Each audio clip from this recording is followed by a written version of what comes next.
Good morning, children. Welcome to students of Standard 9 for the third and final video of the chapter Packing, written by Jerome K. Jerome. So far, we have seen the packing done by Jerome. What is the unique quality about his packing? He was slow, he was panicky, but the good thing about him was that he got back his composure right in time and completed his packing with minimum number of faults. But now when it's the term of George and Harris do the packing. Jerome introduces them as the worst packer in the world. Remember, he introduced himself as the best packer in the world, and he introduced George and Harris as the worst packer of the world. And his statement was proven correct when they showed their clumsiness right at the beginning when they began their packing. George began by breaking a cup. Harris began with breaking a cup, and George was soon to follow suit. He trod on the butter. Next thing they did were put heavy things over lighter things, thereby crushing them. The pie was crushed, the tomato was crushed, and they were also clumsy enough for not able to understand, put things behind them and then look for them. And there was a lot of clumsiness. We also discussed how our little dog Montmorency. Actually, the name of the story is Three Men in a Boat. This chapter is taken from Three Men in a Boat. Don't forget the dog. So the dog is Montmorency, and Montmorency is a very important character of the story and ends up doing several funny things. So we were in paragraph 10 last day. It was about the butter, how two grown-up people made a mess of the butter, made a mockery of themselves, trying to pack a simple thing as butter. First they trotted, you remember, when it was taken off the slipper, they tried to put it in a kettle. The mouth was short, they forced the butter in. The butter wouldn't go in, so when they tried to pull it out, it wouldn't come out. The butter was scraped out and put on a chair.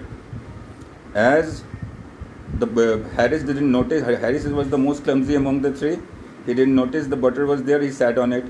Later, when he got up, the butter stuck in his trousers, and they started looking for butter all over. And their conversation, they were looking all over the room, and their conversation is even funny. What does George say? I will take my oath I put it down on the chair, said George, staring at empty seat. Right? George says, मैं कसम भगवान की कसम खा सकता हूँ. I can take oath on God that I had put it on that chair. So Harris said, yes, even I saw it there. How can it disappear? They thought that the butter had disappeared on its own. Then started going around the room looking for it, and then met at the center and started again stared at one another and started taking another round. George felt it was the most extraordinary thing he had ever heard of, and even Harris found it very mysterious. Then somehow George got round at the back of Harris and saw the butter. Why, here it is all the time, he exclaimed indignantly.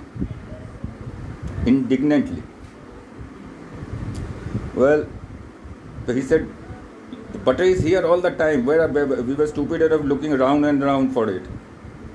So Harris said, where? And spun around. Again the butter disappeared. So George asked him to stay still, and then he got off it and packed it in a teapot. Now comes the discussion of Montmorency. We have seen the three friends. Now Montmorency was the pet dog of Jerome, and he was out of control. The author introduces Montmorency by saying Montmorency's ambition in life is to get in the way and be sworn at. People shout at it. People scold him.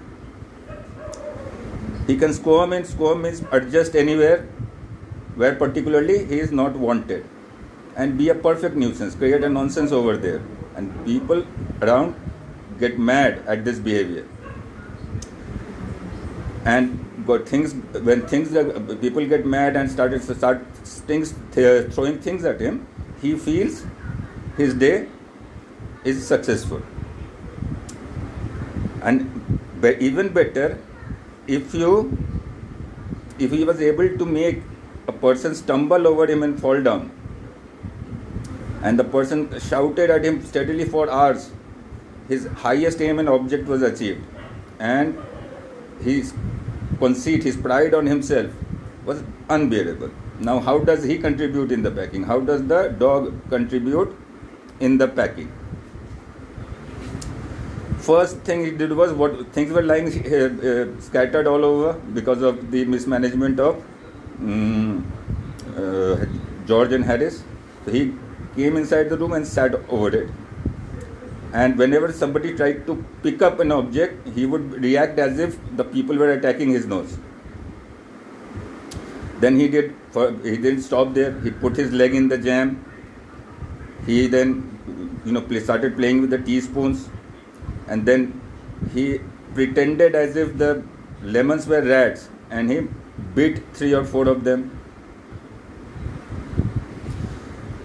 Finally, Harris took a saucepan, a fry pan, and hit him on the head.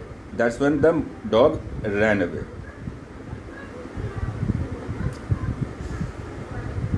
Harris complained that it was because of Jerome's encouragement that the dog misbehaved.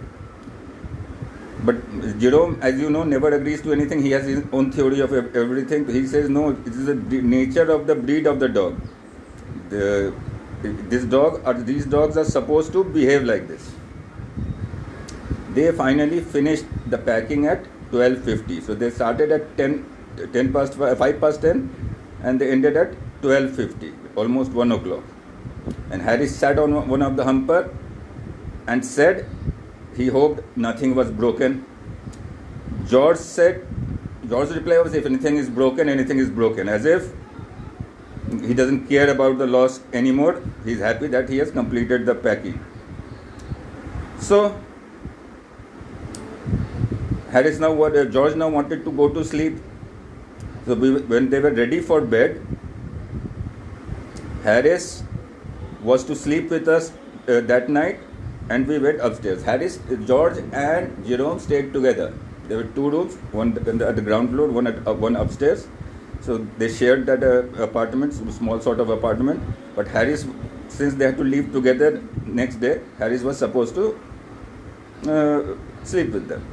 They jumped towards their bed. Harris was sharing bed with Jerome. So what did Harris ask?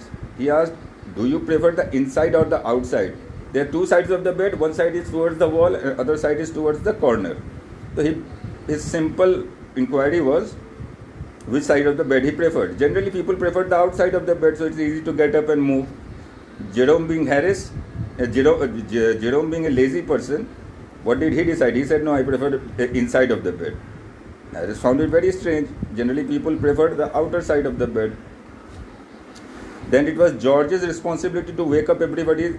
So he wanted to know at what time they wanted to wake up. Harris said 7, but Jerome said 6, because he had needed to write some letters. Then they had a argument over it.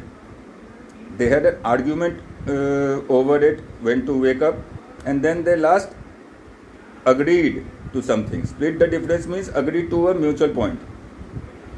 So 6:30 was the time that was agreed upon for them to go to bed. George didn't reply, and we found on going over that bed he had been asleep for some time. They didn't get any reply from George. He was already asleep. So what did they do? To comfort, because George was the one who would wake up the earliest, they prepared the bath for him so that he could get up in the morning and have a quick shower. So as it is at the end, you see, the story is taken from an extract from the novel 3 Men in a Boat. I would highly and strongly recommend, if you get a chance, it's available in our school library. If you get a chance, please go ahead and read this book. It is the funniest book I have ever read. It was earlier a part of CBSE curriculum, this novel. You have to read novels. That has been removed from previous year. So, but I think it's a big loss. It was a very good story. Anyway, that will be all for this time. Till we meet again. Goodbye. Take care, everybody.